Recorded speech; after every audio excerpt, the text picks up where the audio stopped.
Why, hello boys and girls, we're back and we're going to do a little review for exam 3, which is coming up shortly. It'll be our second quarter midterm exam, and it will be on periodic properties as well as bonding. Most of it, by the way, will be from the bonding portion of our unit, and we'll talk more about that as we get into our review. So first of all, just a little heads up, the exam will cover pages 48 through 67 of your manual. We're not going to include hybridization on this exam, so don't sweat that. I know you watched a video or so on that, but it won't be on this exam.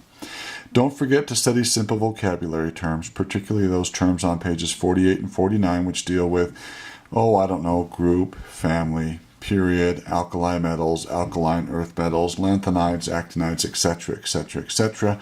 Also, Dmitry Mendeleev was mentioned on that page. He might pop up on your test.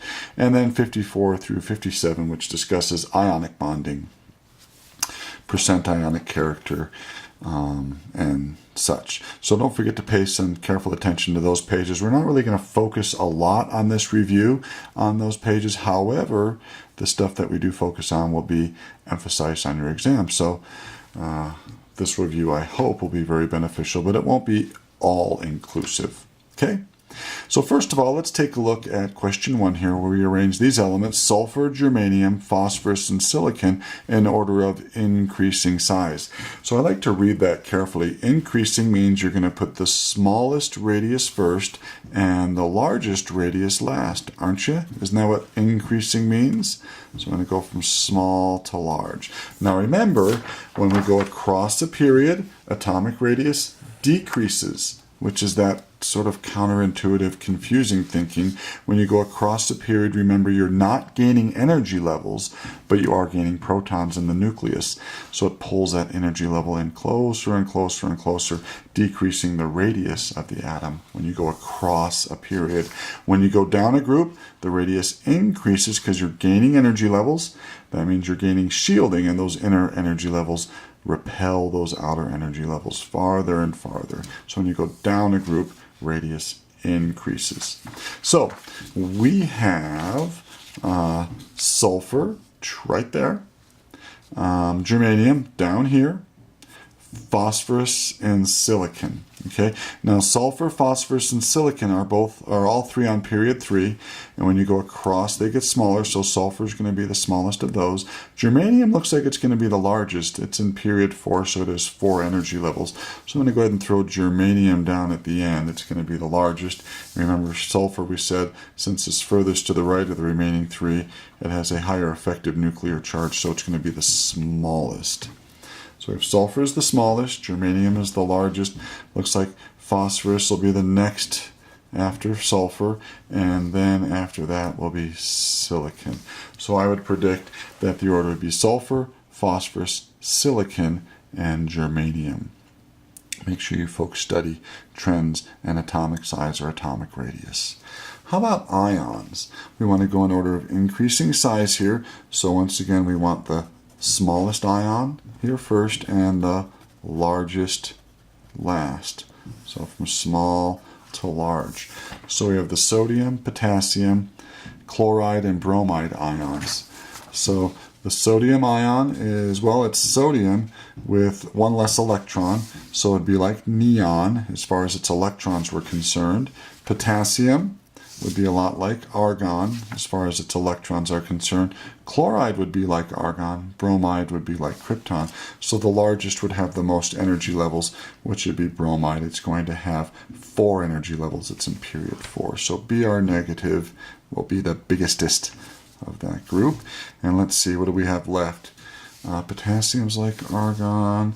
Sodium plus is like, sodium plus is going to be the smallest, because normally it has 11 electrons. If it loses one, it becomes like neon. Still has 11 protons, but with 10 electrons, they're going to be squished in even smaller. So sodium plus is the smallest, Br negative is the largest. The next would be, let's see, either K plus. So K plus would be like argon, or Cl negative. Let's see, K plus has 19 protons, pulling on 18 electrons. Chloride will have 17 protons pulling on 18 electrons. Boy, I think chloride will be bigger, So I'm going to put that there, and that would mean potassium would fit. The potassium ion would fit right there. Okay? All right. Beryllium, calcium, nitrogen, and phosphorus in order of increasing ionization energy. So we want low ionization energy first and high ionization energy last. So that's the order we want to go. Now think of this. This is related to the atomic radius.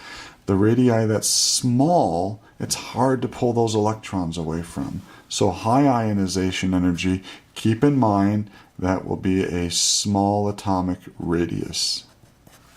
Okay, and that must mean low ionization energy. They're farther away from the nucleus, so that would be a large atomic radius. So I want the largest radius first and the smallest radius last, and that will put them in order of low ionization energy. That means it's easy to take an electron away to high. So we have beryllium, which is in period number 2. It has 2 energy levels. And we have calcium. It's in period number 4. It has 4 energy levels. Nitrogen in period number 2, but further to the right of beryllium, so it's smaller with 2 energy levels. And phosphorus has 3 energy levels. So I think the highest ionization energy is going to be my smallest atom, and I'm going to put nitrogen here at the end. It'll be the smallest and the hardest to take an electron from. See, I think there was another one with 2 energy levels. Wasn't it beryllium? Yeah, that's going to be pretty small too. So we're going to put beryllium next to nitrogen. Now we have calcium and phosphorus left. So calcium has 4 energy levels.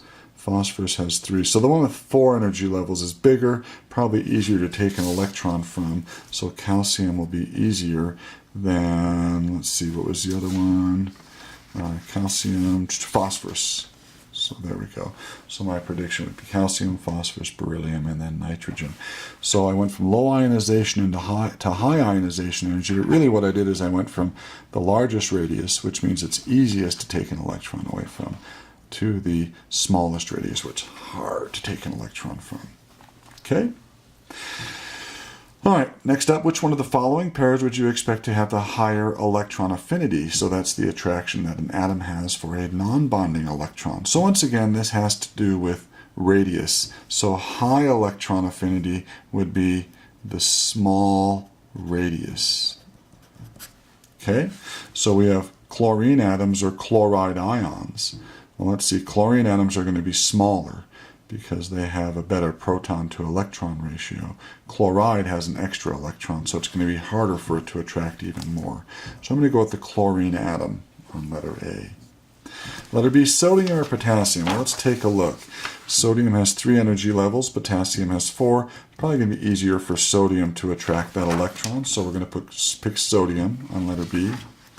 And letter C, bromine or iodine. Bromine has 1, 2, 3, 4 energy levels. Iodine has 5. Bromine is the smaller one, so I'm going to pick bromine on that one. Okay? Alrighty, number 5. Which elements fit the following descriptions? The smallest alkaline earth metal. Okay, now you should know that group 2 would be the alkaline earth metals. Beryllium, magnesium, calcium, strontium, barium, and radium.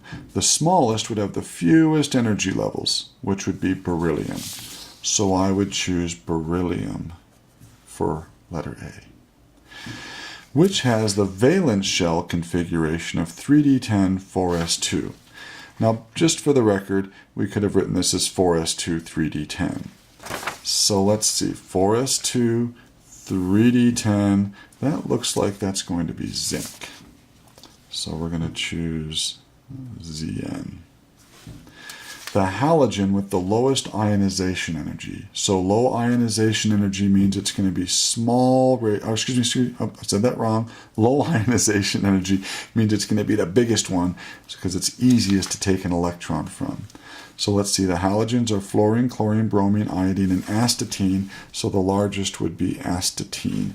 It has 1, 2, 3, 4, 5, 6 energy levels. Lots of shielding below that 6 energy level. So pretty easy to snag that electron away. So they have a low ionization energy. 13 more electrons than argon. This one's sort of a gimme here. So argon has 18 electrons. 13 more would be 31, and that would be gallium. So I'm going to choose gallium for letter D. The smallest nonmetal. Okay, kiddos, nonmetals are to the right of that staircase that you guys drew in. Metals are all of the others, except for most of those on the staircase. They're called metalloids. So the smallest nonmetal is going to be over here. That means it's going to be the highest, the fewest energy levels, and the one that's to the rightest. That means it has a higher effective nuclear charge. So we're going to go with helium, having the smallest atomic radius. Group 14 element with the largest ionization energy. So let's see, I'm going to get this right this time. Large ionization energy means it's hard to take an electron away. That means it has to have the smallest radius. So group 14 is carbon's family. The smallest radius would be carbon. It only has 2 energy levels. So I'm going to go with carbon on letter F. And letter G, you know what? I made a mistake.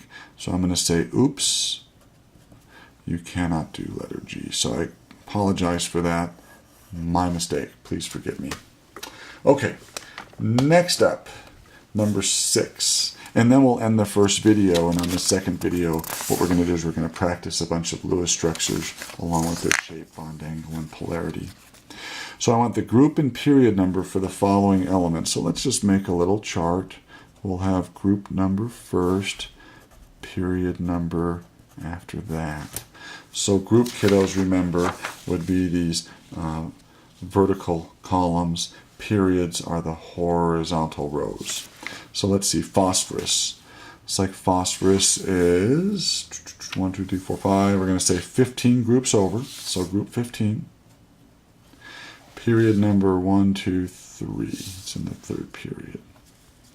Okay. Nickel. Nickel, 1, 2, 3, 4, 5, 6, 7, 8, 9, 10. So it's group number 10, kiddos. And period number, let's see, 1, 2, 3. It's the fourth period, period number 4. Osmium, the densest of elements.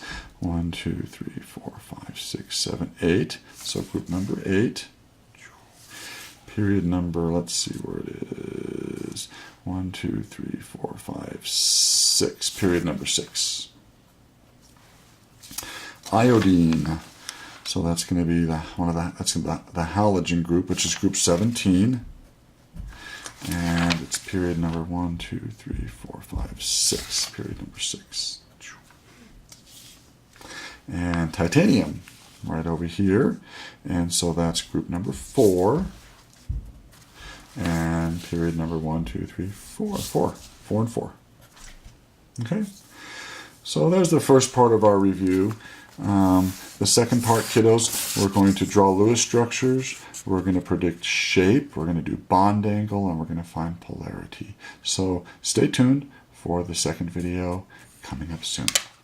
Bye-bye.